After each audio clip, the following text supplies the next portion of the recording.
How do we break free from nationalism? You know, I think most of the problems in Islam all comes down to the nafs. And Allah subhanahu wa ta'ala helps us understand or gives us tools in the Quran to deal with the nafs. For example, Allah reminds us where we're going. Allah says, كُلُّ نَفْسٍ ذَائِقَةُ الْمَوْتِ. Every soul is going to taste death. Your nationalism is not going to save you on the Day of Judgment, no matter how big you think you are. And by the way, just to be very, very frank, the nations you're so proud of are rubbish. Pakistan's a failed state. Bangladesh is killing Muslims at the moment. Where else are you guys from? It's a failed state. Azad Kashmir has no political authority. Kashmir, the other part, is taken over by India. I mean, who are you? Who are you? Who are you? You're nobody. We're no one. Our nationalism has been cursed by Allah subhanahu wa ta'ala. Look at our nations.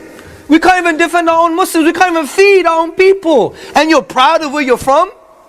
SubhanAllah, I'm Greek. I'm not even proud of where I'm from. And Greeks had a bigger empire than you. We got a greater history than you. You're what? You started in 1950s?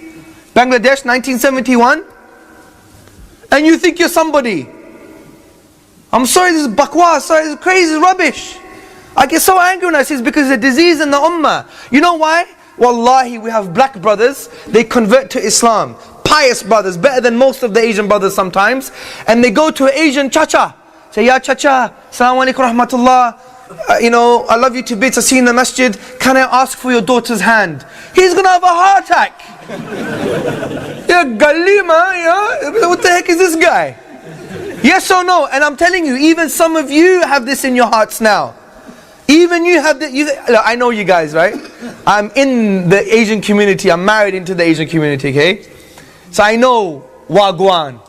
I know what's going on. Even if you're pious, our hearts sometimes, you know, we'll never allow our daughters to marry a black man. Never. Forget that. A Punjabi can't even marry a Kashmiri. A Kashmiri can't even marry a Bengali. An Afghani can't even marry an Afghani. Yeah, do you see the problem here? Nationalism is destructive. It's destructive. And it's one of the main issues, I think, why there's a lot of sisters who are pious that are unmarried. Because they can't find someone within the community, and therefore the door is shut for them. They can't go outside of the community. And this is a shame. So remember where we're going, death. And death will break us. Nationalism is not going to help us. It's not going to take us anywhere. And I'm not saying this to offend you, ikhwan and akhawat. We should be proud of our language. Urdu is a beautiful, I mean, Allama Iqbal, what a beautiful poet. What a beautiful poet.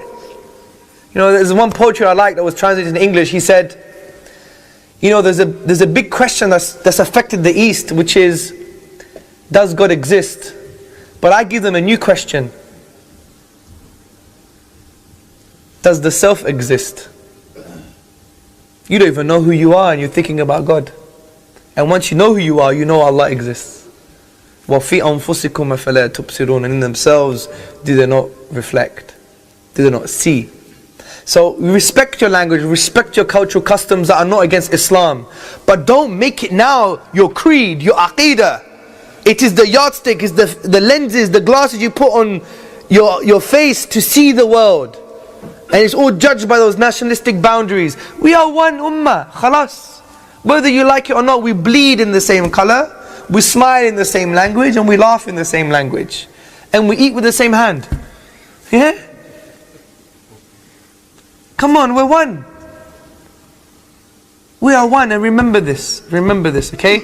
You know, my parents are non-Muslim, but they don't have asabiyah. When I was growing up, my dad said, oh, forget Greece. You know, I don't want you to be defined by Greek. I want you to be defined by your human nature. Turks came to my house, blacks, Asians, whites, greens, blues, purples, rainbows. Everybody came into the house. And that's my dad. He's not even Muslim. So why would my dad, who's not a Muslim, follow the values that we should be following? This is why I'm upset. Because at home I see Islam, but they're not Muslim. But when I go to the Muslim community, I don't see Islam.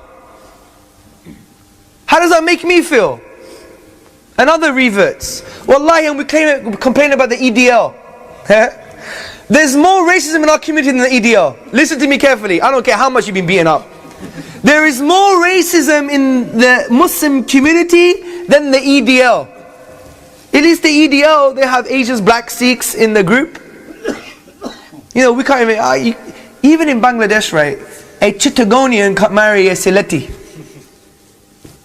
Isn't that right? It's terrible. And I think really the only way to break nationalism is to belittle it a lot, you know, because it's all based on ego. And remember where you came from. Allah tries to break our nafs and says, you were a baby, you could even wipe your own backside or keep your head up, and now you think, you know, you're something. You were a despised fluid, and you think you're special. So these kind of principles and realities will make us realize that we're actually nothing. Only Allah gives us the izzah by believing Him and worshipping Him. Nationalism won't do that.